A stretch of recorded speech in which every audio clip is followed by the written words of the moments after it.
See, it feels good right now. Kaga is in some kind of form right now. Got him. Oh, look at man, this! Kaga. Look at Kaga go right now. Shot.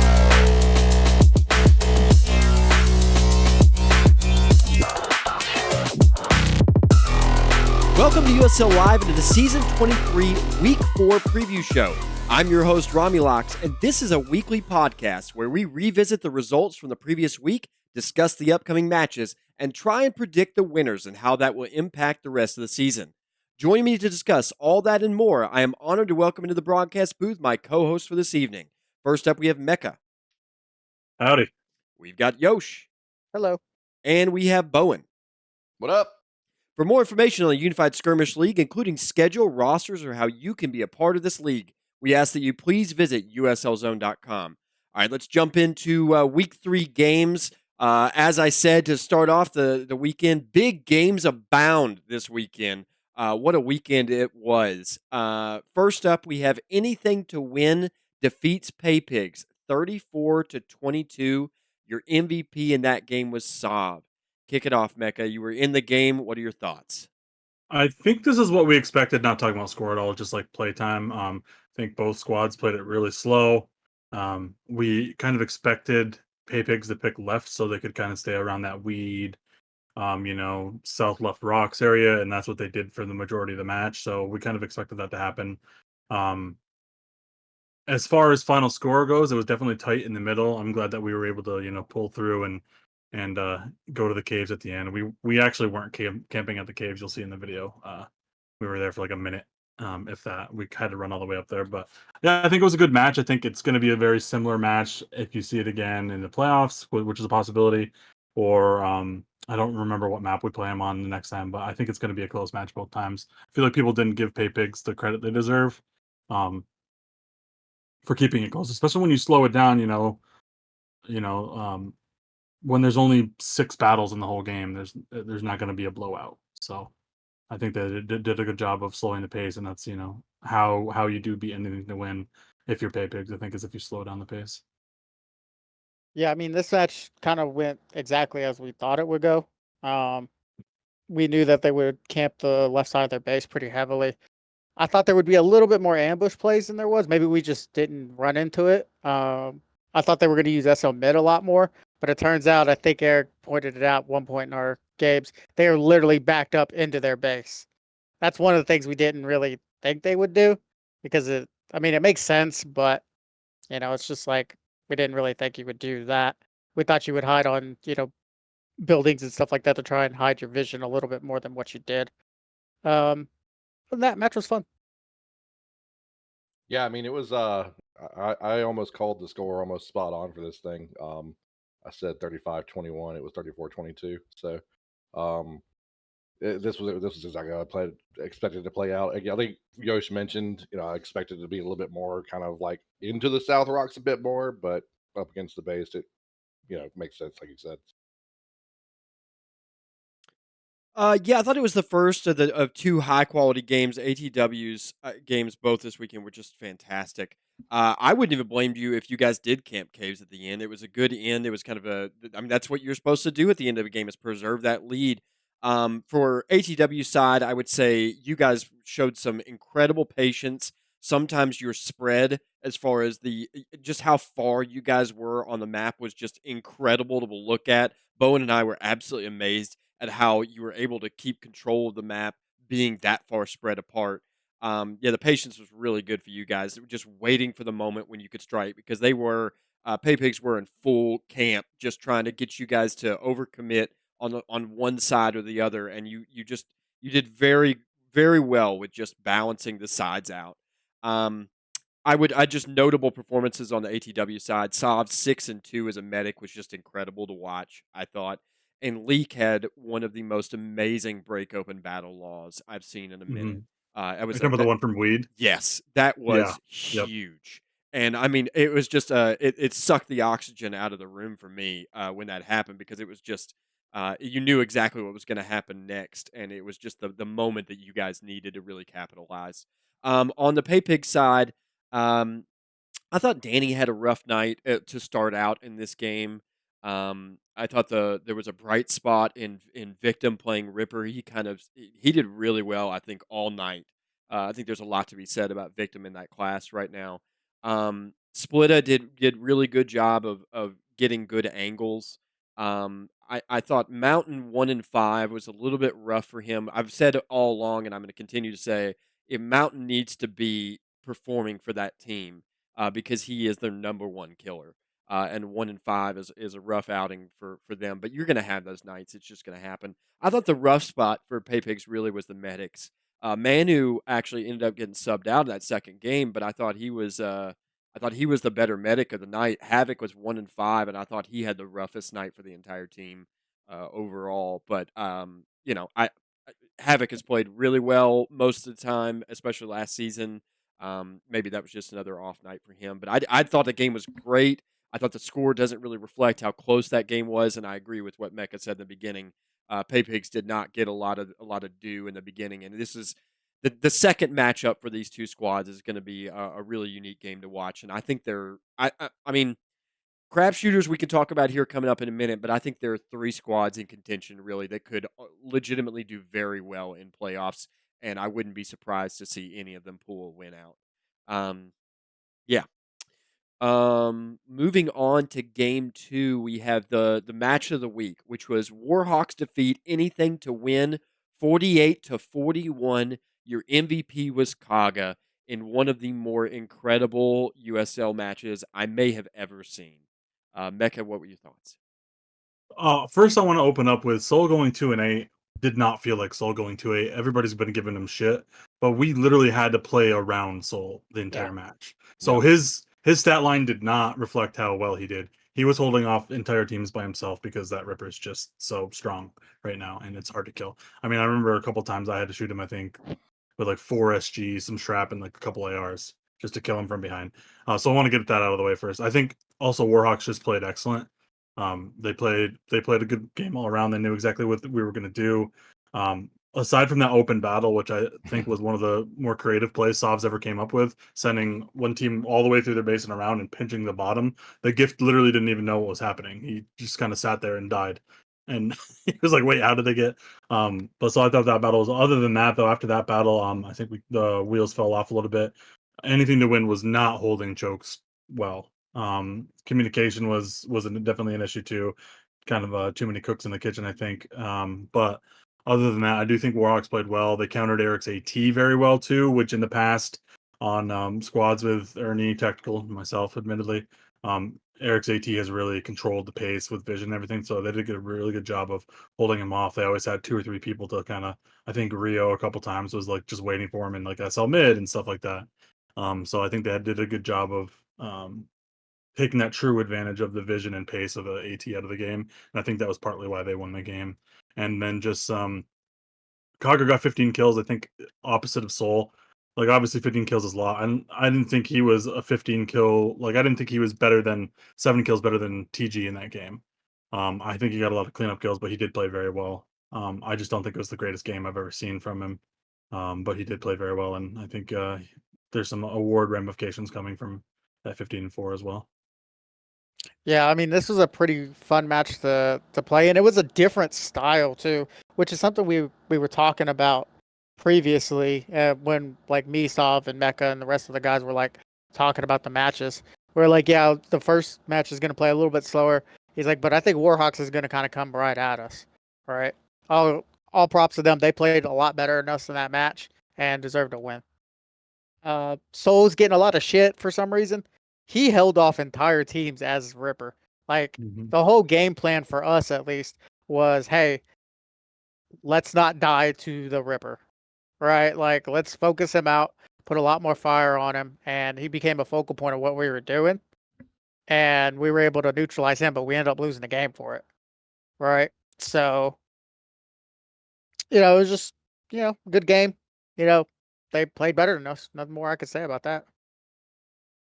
Yeah, I mean, so even calling the match the whole time through, like watching the stat line a little bit for Soul, I was just like, he's playing better than what that's showing.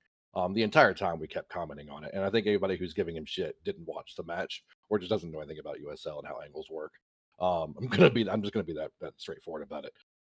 Soul did things in that match that kept you guys back and kept like without him there, ATW would have been up Warhawk's ass and they would have not had the same luck. Um, but you're right. I mean, we called it again before the match. We called that they would be the more aggressive side. Like I called a higher score line for this, and it was even higher than what I expected. They were going to push, and they're a heavy pushing squad. They showed why. If they get the ability to do it, they can push through people. So, yeah, it's fun, really fun game to commentate. One of the better ones I've done in a long time. Yeah, I enjoyed doing it with Bowen. It was an absolute blast, and we were on the edge of our seats, popcorn in hand the whole time. That first play, like Mecca said, and what Kevin says, is that first play was insane. It was like a submarine torpedo, man. I saw it happening in slow motion, and I pointed it out on the cast, which you'll get to see the games pretty soon. Should be posted here very shortly, but I saw it and I pointed it out, and Gift, yeah, absolutely got caught flat-footed. I don't think anyone expected that wide of a flank. I mean, all the way around, and it took so long, but did it so fast. Um, I thought for ATW in this one, I thought Iron had a rare bad game. Not a bad game. He was still fine, but he had a few points where he was caught out a little further. He was trying to put a lot on his shoulders to keep people alive and up, and it just ended up being a little too much at some points. I remember some Rocks plays in particular where he just got caught Mhm. out. Warhawks did a good job of isolating him, particularly at weak moments. I thought Eric didn't have necessarily the best game either. I mean, they really, as an AT, he switched to Marine, I think, at one point. But as an AT, he was absolutely getting focused out. And I think that's to Warhawks' credit, not necessarily to Eric's poor play or anything. It was just Warhawks took advantage of the class. It does have some weaknesses, and I think this game kind of exposes those. Colossal and ESO, I also thought weren't necessarily at their best. I'm just familiar with both of those guys being just dominating powerhouses, and I didn't think either one of them played at that level today. It seemed like everybody came out a little apprehensive for ATW, and there were a few silly deaths in there mixed in.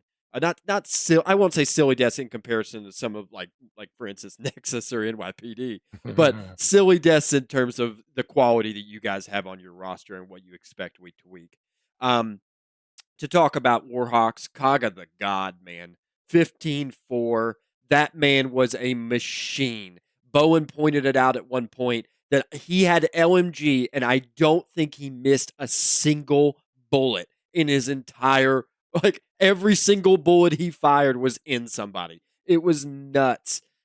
Gift and Legacy also played exceptional. Legacy just, I some of the plays he's making right now are like he never left the game for a moment. Staley 5-5 as a medic, you got to give an attaboy to him. And Soul, I agree with what everybody's saying, and I said it on the cast as well. Soul's 2-8 does not tell a story of what he did as a Ripper, especially in countering flanks from ATW. There's one in particular on the top side of Weed, that bottom of that building, where he Yep. kept Soul, so Sav and the two guys that were with him, he kept them out of the battle, and that's what allowed you guys to swarm Mecca in the middle of those trees and finish them off. I mean, great job, Warhawks, but you owe a lot of it to Soul, and I don't think his 2-8 should really should be the story of his night for sure. But we'll probably have some questions about that later as well. It If was I it can was a weigh in a few yeah. things before you go on, the play that was really good coming around the corner was, like I said, we both said it was a really good play, but we only got 3 kills out of it too, which sucks. So I just wanted to put that out there. We got Gift right away, but then we only got Soul and Staley falling in the mid. And then I don't think Iron was on Discord most of the time. Like he was having audio issues. So I think that's why you see him play not his best game. And I think it kind of goes to show too that Iron might be the MVP of the Soft Squad all the time. Because when he has a bad game, we lose.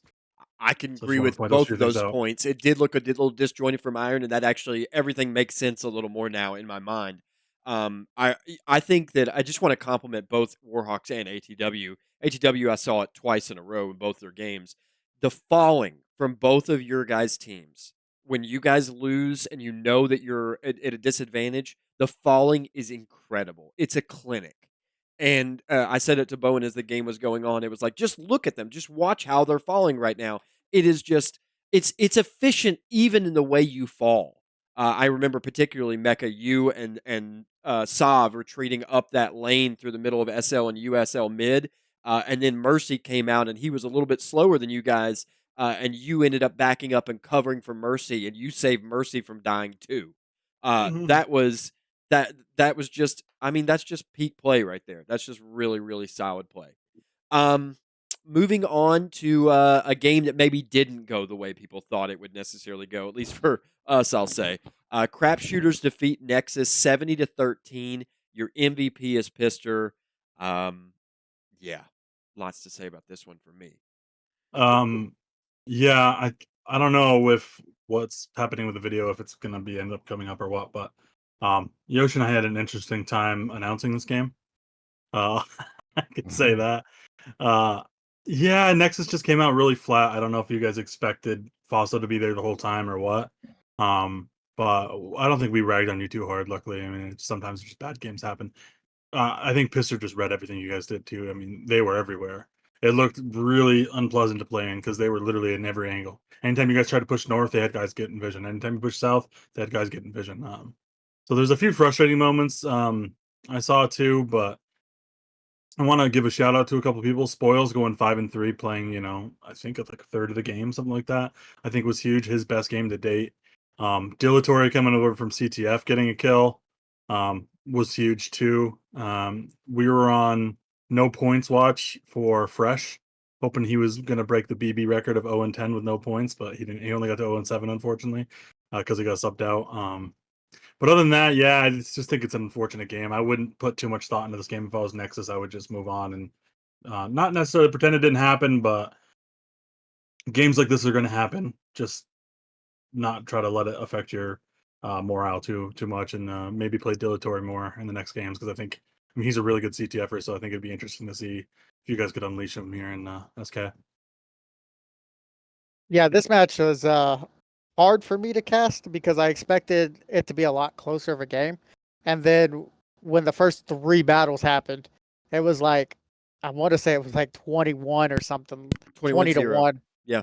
Yeah, it was rough. And then I was like, okay, well, what's happening here? I thought you guys would be a lot closer. Just looking at the lineups, I mean, you had some decent players, and Pister played, uh, did an amazing job leading. But I think this is the wake up call for Nexus. It has to be because they're in contention for that fourth playoff seed, and if they want to make the playoffs, then they're gonna have to show a lot better than what they've been doing. Um, you got to beat crapshooters the next one. You got to kind of beat them decisively. And for the rest of the season, you guys kind of have to keep scores lower to even be in the potential playoff push, right? Um, so yeah, I expect to see more from, in particular, we'll call out my co-host here, Bowen. He's got to do better than what he did in that match. I think in the video you're gonna see he ends up dying like 3 times in one battle or something like that. And he subbed himself out, which is good, realization on his part. But you got to do better than that, my dude. You're a better player than that. Maybe get in pub a little bit more. I mean, my squad got a wake up call this weekend. We got guys in pub right now. We ain't had guys in pub in fucking years. So, that's what's going on. Yeah, that's pretty much all I got to say on that one. Yeah, I mean, I called myself out pretty much immediately. I put us in, Foster was out at the beginning of that match. I put us in a bad position right off the get go. And all of us, the entire squad, there was not a single person in that squad except maybe Foster and Spoils that had a even half decent game. We all played like absolute hot garbage. And it's like you said, games like this happen. It was a poorly timed time for this kind of game to happen, but it did. And like you said, I've said it as well in our chat. It's just we got to move on from it, but we need to make some adjustments, right? We've caught ourselves a lot being in the factor of we run into the enemy team and we panic and just like start backing up immediately. We've got to, our team has got to stop doing that, because it ends up putting people like me and Spoils and Fausto and people like that like out in front of the team, and suddenly we're getting picked off. We had people dying, the first couple of seconds of a battle. I expect myself, because I was getting massacred at the beginning of that game, I was like, I need to take a break and see where it goes.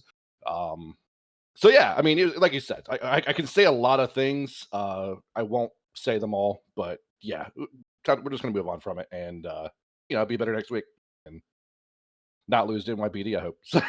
Woo! We'll Yeah. get on that one. Match of the week. Match of the week. Yeah, I agree. We got to turn a page, and I completely agree, Yosh. Something's got to give here. Either I said it to Bowen earlier. I said either this season becomes an educational journey for some of our younger players, or we make significant changes in how we're doing this, how we're approaching this, and we're going to work on that. I think moving forward for CS, I'd like to compliment Pister. Really had some solid leadership. I do agree with what Mecca Yeah. said. I felt like they knew where we were, like all of us at every point in the entire game, and it was difficult to deal with, to be quite honest. Even when Fausto got in there, I still felt like and was leading effectively. It still felt like they were outmaneuvering us just to beat us everywhere. Bax, he really did a good job. It was a lot of between him and Brillhart. You had some pretty intense focus fire that I'll be honest, I didn't expect in terms of just accuracy on some of those focused streams. Sabo and Hopper right behind him. The four of those guys together was very difficult for any of our teams to deal with. That we cobbled together from. We did at least get a lot of people some playing time. If there's a silver lining, it's that a lot of people got to play and try it out. But it was a brutal day and definitely something we're gonna want to be a goldfish on this one and forget that one happened. Um, I would like to also exactly what Bowen said. Fausto and Spoils are the only two people that probably should come out of this game happy with their performance at all. Spoils definitely did a good job. Came in at the end and put up some numbers that we'd like to see him continue. His there and Bowen's exactly right. We've got half our team with an aggressive mindset, and the other half is just shrinking. And you cannot have two completely opposite sides of your squad in terms of motivation. So that's something we're going to have to work on this week for sure. But like I said, be a goldfish. We're going to have to move on, and hopefully the rest of the season we'll see some improvement. That's all we want is a little bit of improvement week to week. So finally, our next game is Pay Pigs defeat Knock Your Punk Ass Down, 112-31. Your MVP of that game was Ghost Bomber. A little revenge for Ghost Bomber.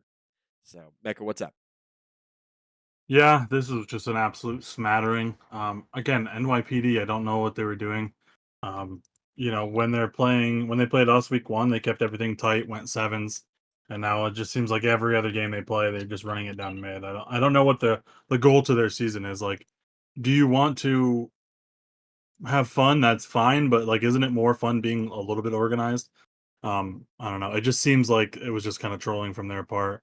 I think Raekwon did okay again. Septicemia got in 7 and 12, but playing selfishly, just like he normally does.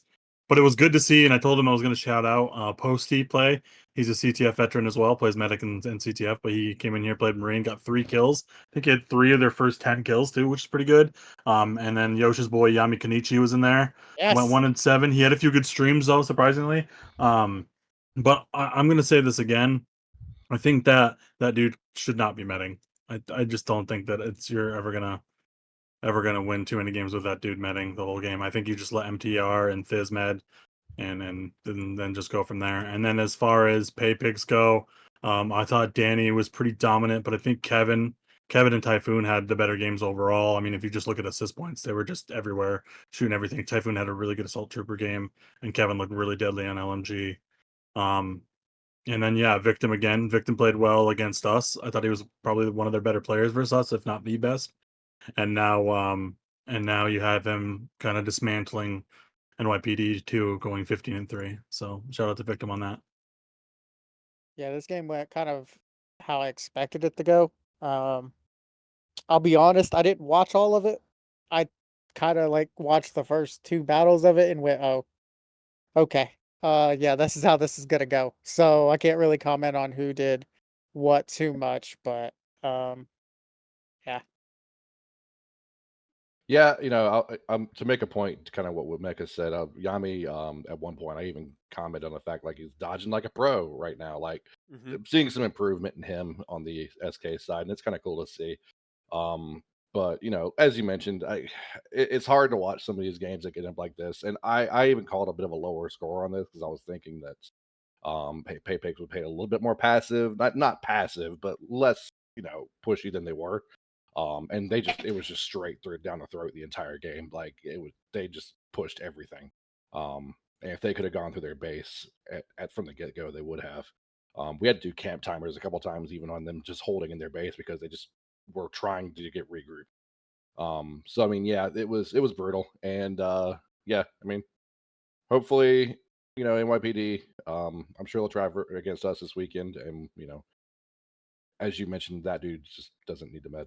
I love the guy, but play something else, man. You're so much better on other classes. Yeah, not to dogpile him. I agree. I thought the score went a little too high for what their goals should have been for this match. Probably. I didn't think Septicemia in himself played that bad. But he put his team in situations they couldn't possibly win in. On a number of occasions, I thought Raekwon was again. Raekwon's having a great season. He's having a fantastic season. I mean, in AV's watch. for the situations that they have been in, Raekwon has been the only shining star on this squad many times. And to add to that, the reason for that is the MTR3 hasn't been in the starting roster. I think we all agree at this point he should be a starting medic for this roster. It was good to see him in that game, and I also agree with everybody else. Yami Kenichi needs to be a starter for this team as well. His streams are fantastic. He's learning the game very quickly. And I don't know that you have a much better choice for a starting Marine than Yami. I would not have sat him as long as they did. On the other side, Danny came alive back in this game. I guess he just needed to warm up from that first game. 20-4 on the game, so he's got a 5-1 KD. The other guy with a 5-1 KD was Victim, 15-3. Both those guys led the squad in terms of effectiveness, and I thought Victim had an outstanding game. His second might have been better than his first in terms of his placement. Um, Not to say anything just about the competition. I thought Victim had just had an excellent weekend. Uh, Mountain Typhoon and K all had great games in this one. The one thing I'll just say is that CC and Havoc. CC came in for Manu in this game. Both of them played like I was kind of joking about who was trying to out combat medic the other. Both of them were so in the combat that I kind of thought it took away from their medding abilities. I'd be concerned about playoff play if CC and Havoc play like that in playoffs. Because I think your Marines were doing really well. I think the medics probably needed to support them better rather than looking for easy kills or something. Particularly Havoc, there was a lot of shooting going on there, buddy. It was not his weekend, I didn't think. But it was it was a rough result for NYPD, and definitely going to want to see them bounce back. Not to give them advice on how to beat us, but I think Yami has got to be in your starting lineup. So, and it seems like a lot of people were throwing out that Thiz had a pretty good game, was really difficult to kill. And I agree. We're seeing the CTFers are showing significant improvement. I think they are the silver lining in all of this for NYPD is that you are creating a new generation of USL players that are looking really good, and they're getting the game really fast. So kudos to them for that. Any final comments about last week's games before we move on to the week 4? No. No. Negative. Okay.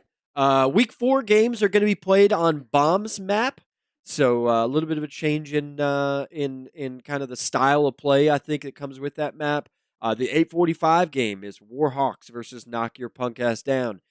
I think this might be kind of more of the Pay Pigs over again. But does anybody have any other thoughts about how this could go? Anything that NYPD could work on for this game? I don't know. Just playing better, just playing more organized. Like I don't know if they're just not listening to Septicemia, if he's too condescending, which has definitely been mentioned in the past, or what. But that, and then like we said earlier, that dude not medding, and I think they have a better chance at it. But other than that, I think it's going to be a pretty predictable result. Don't die. Yeah. Don't die I as much. mean, Bob's Map is a map that you can actually do a lot of. I mean, Yeah. there was one point in time where I actually picked it for a championship game, which kind of threw people off because it is a pretty defensible map on one side, Mhm. right? So Does Septicemia and those guys know that? I don't know. I mean, hopefully they keep the score low. I mean, we just want to see a competitive game. Give your guys playing time. That's all cool. But try and keep it organized. Try and keep the pace down. Just try and make a game out of it. Yeah, I would like to see. Sorry to butt in. I'd like to see Warhawk spread some PT around as well. Maybe Blitzkrieg shows in place. Yeah. Um, Bowen, anything for you or? No, I mean, yeah, it was pretty much all said. There's not much really said on this, and it's going to be kind of Well, a rundown. So I agree with what Yosh said. You have an opportunity on this map, I think, to use. I mean, like lower skilled players can hold a choke just like anybody else can. And if you mhm. could put your team in the right places to where you're just holding chokes, maybe they could squeak out a few kills and keep it a lot closer than people would suspect that they would. I don't know that they're going to be able to do that because I think Cog and his LMG get behind him and it's going to be an ugly day. I wish NYPD the best, but that's a rough game to draw in week 4. Moving on to maybe probably there's a match of the week kind of argument here. I'll let you guys put in your vote. Is it Nexus v Knock Your Punk Ass Down or Warhawks v Pay Pigs? I think most people would probably say Nexus v Knock Your Punk Ass Down, and that's probably be my vote. So the 9:30 p.m. game is that. Mecca, what are your thoughts here? Yeah, I think it's going to be a main event. If I had to guess, I think it's going to be a good game. I think this is going to be. I don't know if you guys remember the TBS versus Hellcats match last season, or TKO, whatever the hell they were called last season. But it was electric. It came down to the wire. They subbed SK in. He played like I don't know, like 2 minutes. It got like 4 kills or something like that. Sent back to the playoffs essentially. So it was definitely electric. So I'm hoping for some electric plays in this too. I think everybody kind of, especially commentators and stuff, ease up when it's 2 of the lower tier squads. We don't take it as seriously in the commentating and kind of just have fun with it, which I think is a nice change of pace. As opposed to watching like, Pay Pigs versus anything to win, where it's like, oh shit, these teams both need to win. Let's see what they do. It's more like, oh shit, who's gonna like stand out in this match? So, I think it's gonna be a fun watch, and I might even sign up to announce it. Yeah, I think this is gonna be the fun match to watch. I mean, it should be wild, chaotic, lots of fights going back and forth. I got the cast the other match last season, and I'll probably sign up to do this one too. To me, it's just a lot of fun, and these guys should have a good time. And hopefully, this could be either a make it or break it for Nexus. If they lose this game, oof, right? The morale is down. So they really got to come out and show kind of that they can rebound. Yeah, I mean, I said it yesterday after the games, and I'll say it today too. We start the game like we did against CS, we lose to NYPD. If we play like we know we can, we run them over. I mean, we just do. So I mean, it depends on which one of our teams shows up, right? So yeah, I mean, I know what we can do. It's just a matter of whether we utilize it or not, and we, including myself, we utilize the play that we can do. So it's gonna be fun, and yeah. Yeah, a little note of correction. Thank you, Kevin. I said Warhawks versus Pay Pigs earlier. I meant to say Crap Shooters versus Pay Pigs for match of the week. For the other match of the week Wow, the competition. But disrespect. yeah, sorry about that. That was my misreading there. Yeah, I agree with what Bowen said. I think and Yosh, this is the time to step up for Nexus, and we've definitely got the personnel that on paper we should win this. But those are it's USL. We play the games for a reason. As bad as Nexus, I'm not sure which team is looking worse right now. So it could be the start of a rebound for one of the teams. I'm hoping it's mine. So we will with that we'll go ahead and move on to the 10:15 Nexus versus Anything to Win. Another game that I think that most people can predict the outcome, but depending on what happens in that 9:30 game, it could matter for Nexus in terms what Yosh was saying earlier about keeping the kills low to hopefully stay in playoff contention. Yeah. Well, I think this is a very important weekend for Nexus, because I think you guys have to beat You absolutely have to knock your podcast down. But if you end up splitting with them, during the season, I think that this is going to matter because you're going to want to keep your kills lower than what NYPD would do against anything to win and Warhawks and stuff like this. So I think you guys need to play smarter. I think you guys need to play slower versus us, just to kind of keep the. I don't know if you will, because I know Fossil doesn't really like to camp. But we only got 70 on you the first game, I think, right? So it'll just be interesting to see. Wait, was that you? Yeah. 70. Yeah, we 70-18. So you guys kept it down. I think that's what you guys need to do again. You guys could win one and then keep this close. And I think that's a great morale boost after what happened this past week. Yeah. I'm just gonna say this. My team we have to come out and start stat padding people now. We lost the game. If we want any chance of being first, we have to come out and just start rolling over people like we're capable of. So you're probably gonna see, the starters come in right off the bat from us, and we're gonna try and, basically, we're gonna try and hang 100 on you guys. So hopefully y'all don't let that happen. And yeah, good luck. Well, it's good to know the intention anyway. All in good fun and friendship. Yeah, I mean, that's kind of the point of the game too, is going to be for us to see if we can keep it kind of respectable would be the right word I'll use, to the point where it's not going out of the water, right? So I mean, we can do like we did against you guys the first game. Unfortunately, this is Bomb's map. I am not the biggest fan of this map, but there are ways to hold chokes, as you mentioned. So I mean, but yeah, I don't know. We'll see. It is what it is on this one, and we'll make do and make it work, and we'll try to bring the best game we can. So Yeah, I agree. It is what it is a good way to say it. And this is, I agree with Mecca. It's a do or die week for Nexus. And this will be a good test of that. We're just going to have, I mean, we know what the objectives are for both teams. If there's such a thing as a moral victory, it's in this game. Like I said, we have our objectives, and both teams will try and meet them, and we'll see which one does. The final game is the other match of the week competition, which is Crap Shooters versus Pay Pigs. A game with huge playoff, uh, c- you know, potential here. What do you guys think? Yeah, I mean, who has home? Paypix has home. Yeah, I mean, I think if Crap Shooters had home and took right, I think this would be a lot closer game. But since Paypix has home, they're going to take right, and it's just really, really, really hard to fight from left on this map. I don't think it's Kali KR advantage, but I think it's a pretty close second, as opposed to home away advantages. So I think you have to worry about that. I think that they'll do well, Crap Shooters, but I think Paypix is just going to be too strong. It's just hold on, just got a PM.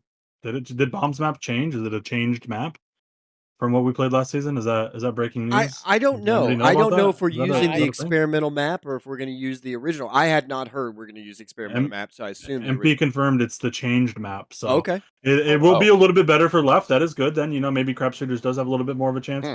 I still think Paypigs wins just because I think they have more talent. But I think this will be a better match this time around. And so I would like to see. And if Crap Shooter shows everybody up, if they show T and Sam at the same time, I think they have a legitimate chance to win this game. But I think as far as predicting it goes, probability, I'm gonna go with Paypigs. And I think that Kevin's gonna rank one just to throw it in Pister's face. So I don't actually remember the edits to the bombs map. I'll have to go look at it. Same. But I don't as either. I was far just alerted. yeah, so from as far as like skill level between the squads go, Paypix actually has I think a sizable advantage because I don't expect England and Sam both to show. I don't think either one of them shows. It's pretty late for these guys because they're in Europe and everything. So I think I don't know. I want to go look at the map real quick, but I'm thinking the score is going to be somewhere around the like 60 to 35 area with Pay Pigs winning. Yeah, I mean, I'm on the same line really. About 20 kill win, 25 kill win for Pay Pigs. I think even if Crapshooters is able to get some pushing on them, I think Pay Pigs just has the better ability to hold plays a bit better. And their ability to react has shown to be better off. So I think that even if they have to adapt, they'll adapt faster. So yeah, I give this to Pay Pigs.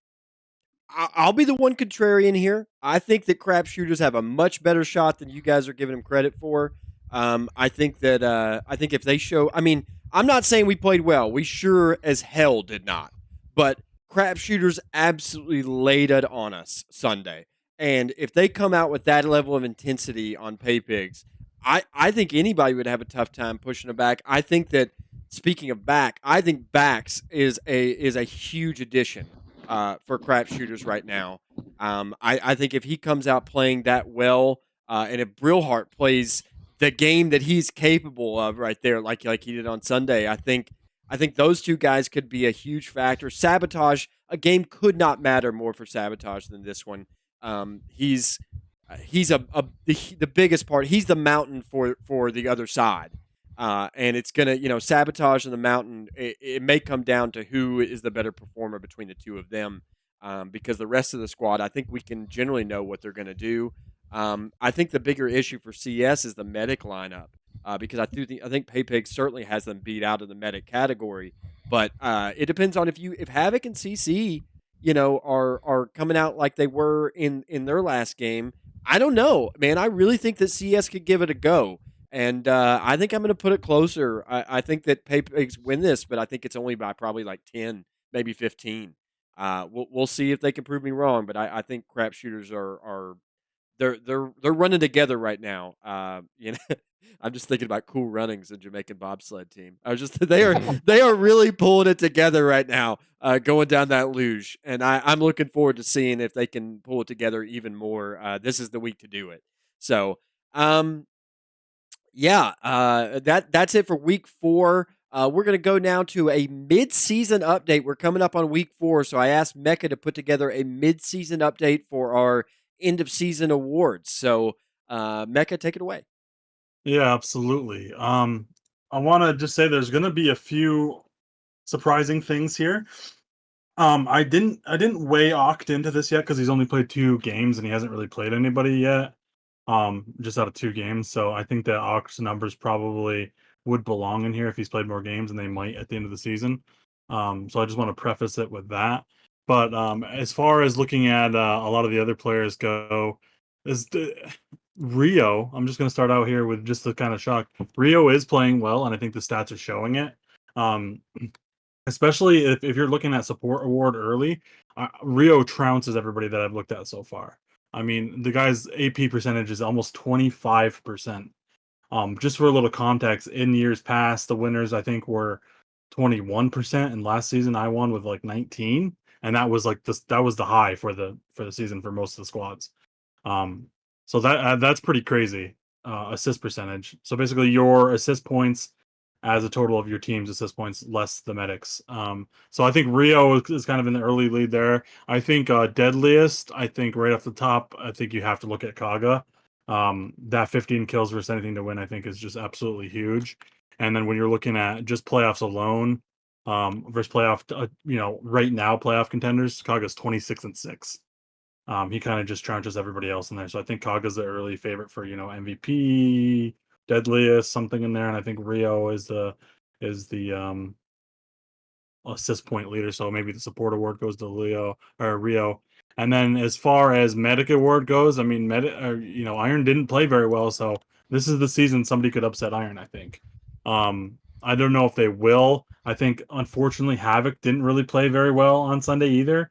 I think if Havoc played well with the way Iron played, this would have been the time for Havoc to kind of sneak in and maybe get the early lead on Med Awards. But I think other than that, I think and then I'll also say Staley too. Staley played really well, really well. But he's played a couple Marine games, so it's hard to say with him too.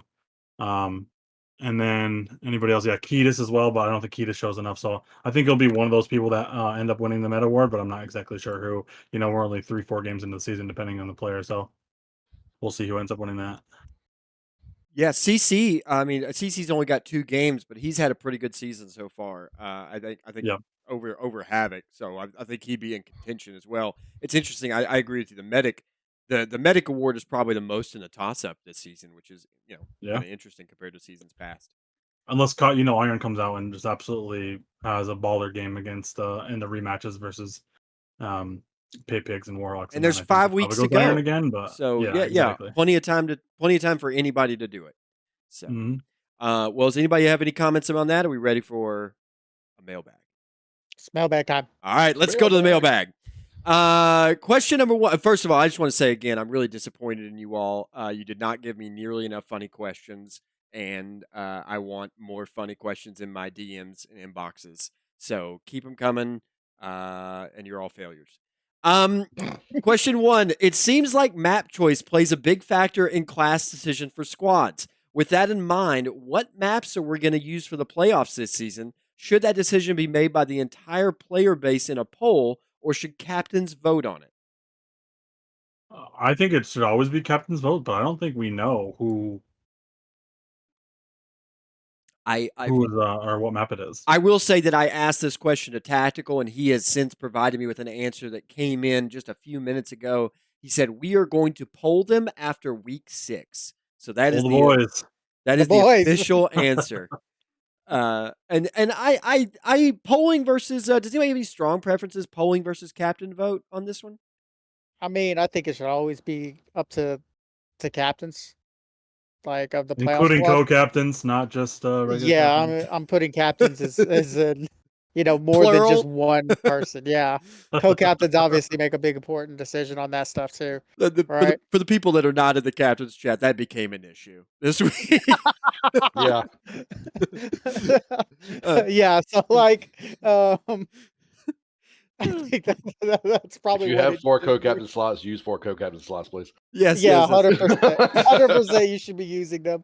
Uh, So, yeah, uh, I think captains are probably the people that are putting the most strategy and thought into it, and so it probably makes sense for captains to be voting on that. But I'll accept either way. I like the democracy of the league as well. Um, let's see here. Question number 2: Bax, Splitta, and Typhoon. Rank those guys in order of importance to their squad and skill overall. 1, 2, and 3. In order of importance. In order of importance and skill. so are we talking like this? This could go a number of different ways because like one person is more important to their squad than the other, but their squad isn't as good. I thought it Right? was an interesting question for that very reason you're on, All Yosh. right, look, go ahead, Meg. I'll let you go first. I mean, I think Bax is the least important, right? Because I think you saw what crap shooters can just do. I don't think that. I just think that like Typhoon and Split talk too much, and they're clearly important to Pay Pigs. You've seen Typhoon have really good games and Split have really good games as well, and you've seen how squads in the past would Split have played without him on there. So I think his voice is just key there, and I'm not even just saying just skill. I'm just saying kind of overall leading and voice and being vocal and um, just kind of all around. And then Typhoon as well. Typhoon's always soloing, and he's been playing AT. We played pretty well AT versus us and the other game too. And I don't think somebody who loses 0-7 to Splitta in all weapons duels can really be the most important to their team. I knew that was coming in somewhere. I'll go ahead and jump on it. Go ahead. I think right now, after this week, Splitta played outrageously well this weekend. I thought you'll see it in the video. I think he played really well, and he provides a lot of leadership. It is between Typhoon and Splitta for number 1. I'd probably give it to Splitta right now and Typhoon 2 and Bax 3, but that's only because Bax missed those first 2 weeks and because we have his history. Bax, you have an opportunity right now to be a really big impactor for crap shooters. You just need to shut your mouth and play the game you can play, which you are a very solid player. I will go ahead and say it. If Bax is as his mouth shut and is letting his LMG do the talking, he can be outstanding and could end up being number 1 on this list. But it just depends on which Bax you're getting. So if I had to go in number of importance, I think I'm gonna go split, backs, and then Typhoon. Okay. Reason for that is because split's very important to his team. I think backs is very important to crap shooters too. Right? I think out of those three guys, Typhoon's probably the least important guy out of those three. Um, and I think you could kind of replace him with another serviceable Marine. I think not, downplaying what Typhoon does or anything like that, but I think Brillheart can do what he can do, and a number of different Marines can do, what he wants to do. Now, the good thing about Typhoon is that he actually wants to win. That's massive. Like I've said that time and time again. The dude wants to win, and that's can't be stated I mean, enough. you say Brillheart can do that. I would disagree. I don't think Brillheart has. I mean, Typhoon is 43-16 on the season right now. Like, Brillheart's not putting up though. I mean, I'll check right now, but I Well, don't think Brill's had Brillheart. 2 med games too, though. You got to That's remember. true. Right. That's true. Good point. But Well, that's the thing too. Brill can play med and marine, so I mean, yeah, you got to weigh that into something I've too. never seen Typhoon try to play medic though. I mean, I think he's a valuable Marine right now, and I've been saying since last season something came alive in Typhoon, and I think he's been one of the more outstanding Marines. He's out kicking his coverage in terms of the way he's playing. He's playing above his skill level consistently week to week. But Well, I want to Yeah. see what these guys do versus Warhawks, right? I want to see what Pay Pigs does versus that team because I knew how they were going to play against us. How are they going to play against Warhawks? Are they going to approach them the same way they approached us, staying near their base for 30 minutes, or are they going to go and try and fight them, mhm. right? They'll go try to fight them. People just like to camp us. And then we're really going to see if that statement rings true right there, right? Because if they go and try and fight them straight up, they might be in for a rude awakening. It's true. Um, we actually kind of answered this question, but I'll ask it again, see if we have any interesting comments. Everybody has been arguing this week about Ripper and whether or not it's OP. Then Soul goes 2-8 with the class in a game his team won. So pick your poison. Does Soul suck or is Ripper really overpowered? This is easy for me. Let me start this. That class is broke as fuck. Like, Yeah. just straight up. It is the highest damaging class that we have with the most tankiest. Like, you put a med on that thing, holy shit, it's got like 400 HP. So Right? do you think every Mhm. squad should be running one right now? Yeah, 100%. I mean, my squad didn't when we got punished for it because it doesn't work for us, and we're gonna have to make some adjustments to be able to fit that class in to what we're doing now. Mm-hmm. Yeah, I didn't want to play just because it's too. Yeah, and the fact that Soul went 2-8, that's because we had to put damn near 4 Marines on him the entire game. Just to shut that one guy down. I completely agree. His deaths were the sacrifice that allowed Warhawks to win, and I think that's something we should remember about this game going forward. The amount of problems Ripper caused us Sunday was pretty significant. Right? Also, AT not being as effective. The Warhawk shut down Eric's AT. He felt, he's talked to in our internal talks. He was like, yeah, I felt fucking worthless that whole game. I didn't feel like I did anything, Mm-hmm. you know? So I think, something's got to be done with Ripper. Either it, people are talking about they don't want to take away the armor, which, is fine or whatever. Then something else has got to give, Well, whether it be the range or damage, something. there have been some changes, and I'll put those in the announcements. They'll be at the very end of this show. So, Yep. let me. Any other comments on Ripper on Soul Yeah. and Ripper? Yeah, I mean it's the same concept as I said earlier as well. I mean, if you think that the 2-8 is the definition of what that game was for Soul, you didn't watch the game or you don't understand how that works. Whoever asked that question, I'm calling you out. Because yeah, I mean absolutely, it's that game. He did a lot more of that game than could be judged by paper. The one thing I would say, as a person who rips a lot, I still think Heavy Ripper is OP. I didn't play it just because it doesn't really. I didn't think it was going to fit our playstyle with Pay Pigs playing slower. I could have played against Warhawks, but I think I felt like I needed to move around more. So I think you will see a Ripper play for anything to win as the season goes on, whether it's me or Sav. think is the question, but I do think it needs to be tuned down a little bit, and I think it'd still be very, very playable, even if it was tuned down. When was the last time that Sov lost a league match, and who was it to? Who was the weak link for anything to win in their loss, and who is most likely to get swapped out from that roster? That's a good question because I think there's a few people that played not very well. I think that you saw ESO have 2 bad games. I think that Leo didn't play very well versus Warhawks. Um, I think Eric played a lot better as Marine. So I think there's a few changes that can be made there. Trying to work maybe Sov back into a killing class and not medic. Oh, I think that's a difference you don't do in Pay Pigs when we had Mercy in there as medic and Sov could be a killing class. I mean, Sov is a good med, but I think you lose some when he's not in there as a killing class. So, and it also depends on who we show too, because we have a lot of people who, aren't going to show every week. So, and I don't think those games were typical of ESO or Leo. I think those were, kind of going to be outliers, as you could see in their career. They don't really ever play 2 bad games in a row. So, I think that'll all get cleaned up. And then as far as who we play going forward, it's probably just going to come down to who's playing better that week in SB because we're going to, have to be more active if we want to contend this season. I think we thought we could cheat and just, half of us play CTF instead of SK during the week, but I think it was a little bit of a wake up call about that. Yeah, I think the last time Sov lost was season 18, maybe. I think somewhere right around there. It's been a long time. So as far as lineup and rosters and stuff like that goes, putting Sov on a killing class is pretty important. I think he did fine as med. I mean, that's nothing against him or anything like that.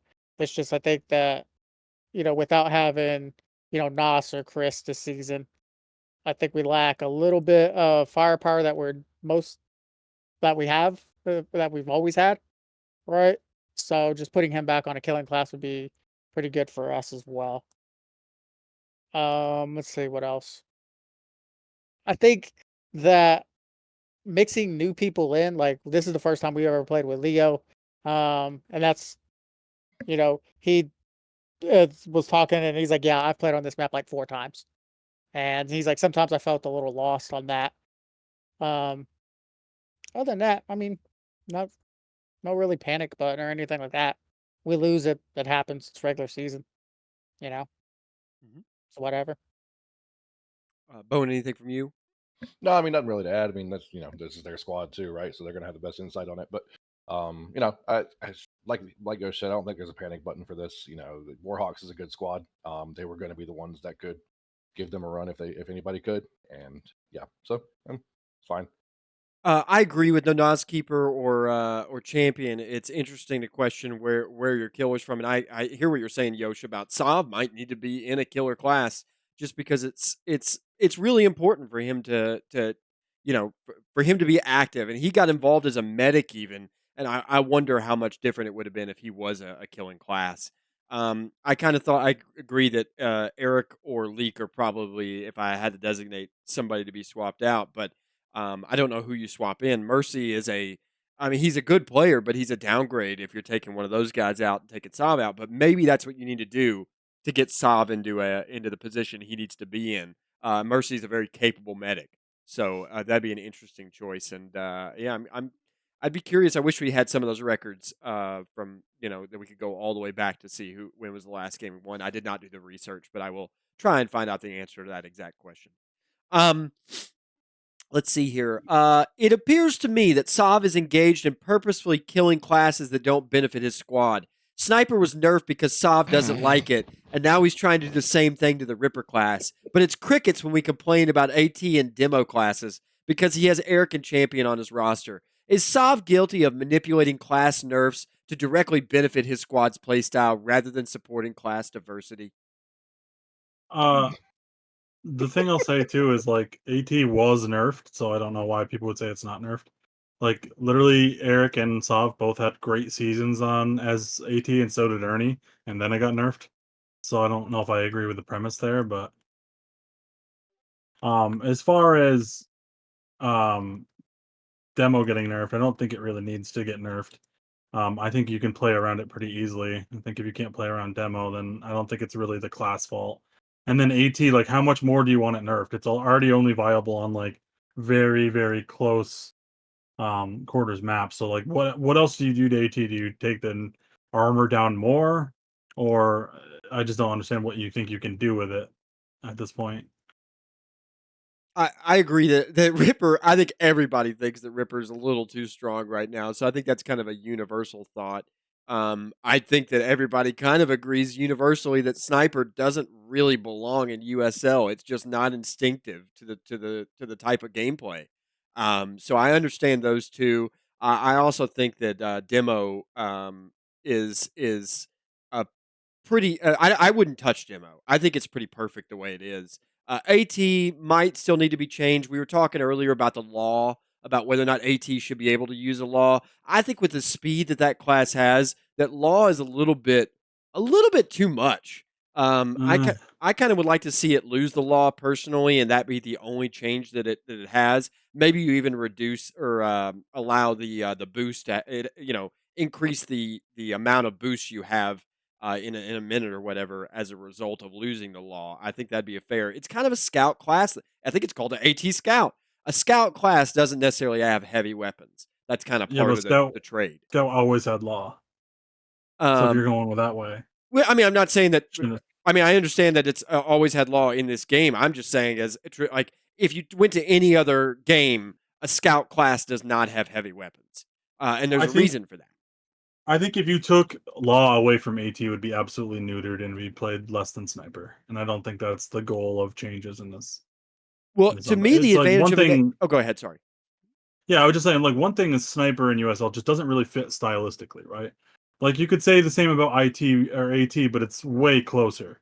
You just get a little bit of flank, but like I said, in early USL seasons, you had scout, so you already have that kind of going around, and you already have people soloing too. You just give them a little bit more, armor, a little bit more attack ability to move around. So I think AT actually fits in the meta that we want to have in USL. um, I think the complaints against AT is it helps the top squads get vision and everything like that. But the thing I never understood is then why doesn't the other team just use an AT? If it's so good, then why isn't it? It's kind of like MP's thing about Ripper, right? If the class is so good, then why isn't it being used? Which is like, okay, stylistically, Ripper, you got to stand still, so you can't always use it. With AT, you can always use it. So I just don't understand the thought of nerfing AT when it's already been neutered with the dash reload. Well, Yosh, AT has yeah, go ahead. yeah, AT has had a lot of changes to it. I mean, the clip was reduced from I think at one point it shot like 10 bullets. I think it's down to 8 now. The range has been reduced on the gun itself. Um, but I think they even touched the movement speed of the dash, the cooldown of the dash as well. So I think it's in a fine place now. That I mean, the law, yeah, I could go either way on that, but it's called Assault Trooper, right? Yep. Assault, not a scout. It's not called Okay. Scout Trooper. I thought it was called You know? AT Scout, but yeah, maybe I was No, wrong. no, it's Yeah, called no. Assault Trooper. I was thinking So that too. Yeah. yeah, um, but I think that a lot of people have problems with the way that we chose to implement and play the class, right? And we did it in a way that kind of showed how to best use it. Because before, I think, 3 seasons ago, before the game came back, everyone thought AT was kind of a joke class. No one played it. No one tried it. It was basically just Med Marines, right? So I think it's fine. Most people would think that Ripper is overtuned right now. So And it does come down to a skill thing too, like Ox said. AT takes a high amount of skill to play. Game sense, but also aiming the AT is probably the hardest weapon to aim in the entire game. So, like, I don't know if you can punish a class for being high skill. Does it benefit the higher tier squads who have better players? Yeah, I guess. But like, do you want to punish a class because it takes more skill to play? And again, Bax is going to argue that with Sniper, but like, Sniper just doesn't fit the play style. It's more that than anything else. It's not really in the spirit of USL. Whereas AT is like high skill players, and then same with Demo. if there's only like 5 good demos in your entire league, I just don't understand why you want to nerf it. I think it's just those players are going to be good at everything. Like the players who are really good at demo, like Champ and SV and Ernie, Mhm. I'm just really good at Marine too. So I just don't understand what you think you're doing by nerfing it because there's a few good players on it. Yeah. Yeah, I Uh, mean, you run in with an AT and you miss those that initial clip, like you are exposed. You're You're screwed. dead. Yeah, You're You're dead. screwed. Yeah. So I don't play it. Yeah, I don't disagree with anything there at the end. Let's move on to the next question here. Nexus had a let me steer this question just to Mecca and Yosh if I can.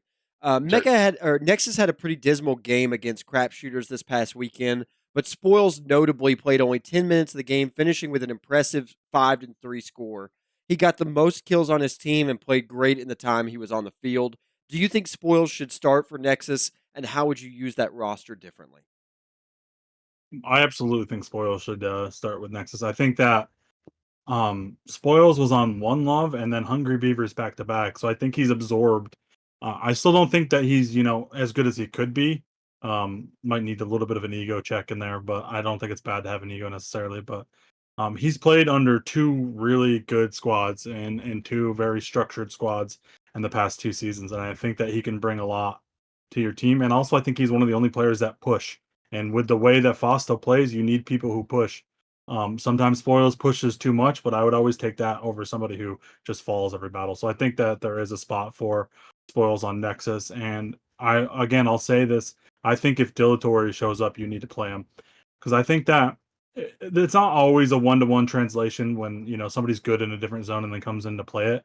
But if you're really good in one zone, you're gonna figure it out in a different zone. It's always happens. Anybody who's good in SK can figure it out in CTF if they want, and vice versa.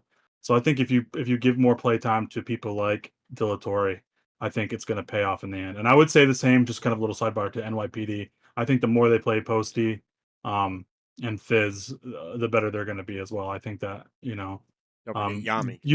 and Yeah. Yami, you know what you have with your veterans. So if you're getting just absolutely shit on with your veterans, like why not give your good young players a chance to see where they go? Yeah. So for Nexus specifically, a couple things I think need to happen for those guys. One, DP's got to be better than 2-8. 4 games as Marine, yikes! You got to have him get it together. Um, he has to be better than that. Like that's just one of those things that needs to happen here. Um, it might, sometimes you guys look lost, like you don't know what to do. Well, you got some guys here that actually know has been on squads that know what to do. Maybe it's time to take some of these guys and go around the map like I used to do way back in the day and be like, hey, look, if we're in this situation, we're going to do this. Right? Because this game is very, very static and how you play out fights a lot of times. There's some variation to the way fights can play out, but no matter what, you're always going to do a certain thing in certain situations, right? It always starts off pretty standard, right? Hmm. I think a lot of your guys don't know that, like center or I think Spoils is picking it up pretty well, but you got Mosh who might need a refresher. We need to see more from him. You know, I think that if you just help these guys out a little bit, and where's District? You need to hit him up and be like, hey, we need you. He's And we need. legitimately hanging out with Albert right now, by the way. I mean, they're good. Bring Albert back too. Get both of those guys. Um, but I think something needs to happen here, and I think Spoils is probably one of the big reasons if this team turns it around that he can be a major contributor with that. Absolutely. Um, Going to the next one with the renewed popularity and resurgence of the CTF zones, it seems like a lot of newer players are finding their way into those zones first and learning the game that way. Does the panel think that CTF is a good way for players to learn the game and then migrate over to the skirmish zones, or should it be the other way around? I mean, I think historically, it would only show beginner zones, and SK was already there, and CTF was always listed as more advanced. And I still think that's true, but I don't know. I think CTF and I was talking to Typhoon about this. I don't remember if it was on USL Discord or CTF Discord earlier, but I think CTF does a way better job of integrating new players. Mm-hmm. Yep. If you see a new player in CTF, you see people like Kev, not the Kev from SK, but Kev and ZMN and Revenge and Sov. They're kind of, like the community leaders, I would call them right now. They do a really good job of putting those new people in. Even if they're just from Pub 1, even if they just downloaded, from CTF or from Steam the day before, they played 30 years ago and they just came back, something like that, or 20 years ago and they just came back. Anything like that. I think CTF just does a great job of getting them there, and then they get them into the mixes and the OVDs too. So you see them, do better, and you see them, and then, those people will coach them as well. Like, hey, in this situation, do this. And I think when you get them integrated in there and you get them into the competitive aspect of it, of mixes and OVDs and stuff like that, I think it's just going to set them up for more success. And I think that's how you hook them too. Like everybody talks about this marquee guy who should be on a CT or SK squad. He started, fresh like a month ago, and he's already, he's not the greatest player in the world, but he's serviceable in a mix. And when you get guys like that, and then they eventually find SK, there's room for them to play both. So I do think at the moment, just because of the way things are set up, SK Pub just fades into a mix versus mix, and then it's whatever, and then nobody gets to play. Where mix is like, if you played last game and there's a newbie in spec, you're not going to play the next game because that newbie's going to come in and play. Yeah. And they do a good job. Also, I will say one more thing: they do a good job of integrating them with veterans too, not just coaching, but like, I'll say you have 4 newbies, you put 2 newbies on one team, 2 on the other, but they're playing with these veterans who've played for 20 years. Who know what they're doing, who can help them out, even aside from the direct coaching they get. So I think probably currently CTF is the best place for newbies to land. So I think one of the major reasons for that though is because CTF doesn't have anything competitive, right? They don't have squads, they don't have a league or anything like that. And talking with Kev a little bit, his intention isn't to do that right now. Right. Like they have no intention of starting PL back up, at least like for a while. He's like, be honest, we can't sustain that. Yeah, not right now, no. Right. He's like, so we're just going to do OVDs and mixes and stuff like that. And I think it's a lot easier to integrate people and play new players when you don't have a league. So I think that's kind of the reason why CTF feels a lot more welcoming than SK, because let's face it, after like 11, skirmish dies and it's just usually two squads SPing. Yeah. And then everyone else just goes to the CTF to go play pub. That is currently the pub zone. So I think they're doing a good job over there, and I hope they get PL back up and running because I think PL is fun. I Yeah. also hope Soccer Brawl comes back at some point because that was a blast too. It was fun Yeah. to play there for the brief amount of time it was there. I was kind of hoping SBL would start up again too, because I always wish I had gotten to play and never got a chance to even try the zone. So I got to try it for the first time the other day. Scored my first goal. Very exciting. Oh, nice.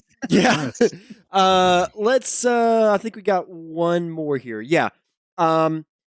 Mecca Gift and Tactical tried to put together a super squad to beat Sov almost every season, but Mecca had enough and joined the dark side, only for Gift and Tactical to finally get the win.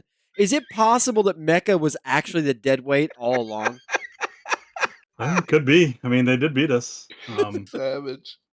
Actually, what I would say about this too, when I was digging through the stats, is, and Ernie's not going to like this, but you see Ernie play more of a, if you look at the stats only, you're seeing Ernie play of a more support role this season. Like Ernie's assist points are up, his kills are down. He's filling that role that I've played before. So it's just very interesting to see that. And but I mean, I don't think Warhawks is bad. I mean, look at their roster. Yeah, no Would you kidding. call that like? I mean, is Warhawks roster really, like, if you take out like Sov's leadership over TG's, like just talent on paper, was Warhawks worse than anything to win? But no, I think No. Warhawks did play well, and maybe I was holding back this whole time. I think everybody was just wondering how many players of Warhawks are going to show up, and I think the answer has been they're all going to show right now. And I don't think anybody expected Legacy to be what he's been doing this season has been pretty incredible, as the Sure. statistics bear out. Ansel and Kago show against us. Like, who expected that? Yeah, Right. I said that. Well, you'll see it in the game. I said that exact line. But anybody else any comments on dissing on Mecca? Anybody? Nah, I mean, Funny. they got us a game. Congrats. Yeah, Nothing more I can really say. yeah. Congratulations to everybody. This weekend was I thought this weekend was very fun. But I've got a few announcements here. First up, I had a question that's kind of didn't go in the mailbag, but LMG Classic. Does anybody know what this is? It looks like it's been Yeah, yeah, go ahead. I think that was in USL for a little bit, but I'm pretty sure MP announced a week ago that it was removed from USL, like, or not played. I don't know. Maybe MP can speak on it, but I'm pretty sure he said somewhere that it was getting taken out. Okay. Because it was in there for a little bit. But I mean, if it's still in there, I'm not sure why it's in there. I don't know what the difference is. Is it just that the LMG that can back up faster? Is that No, like the really only difference? the spread is different too.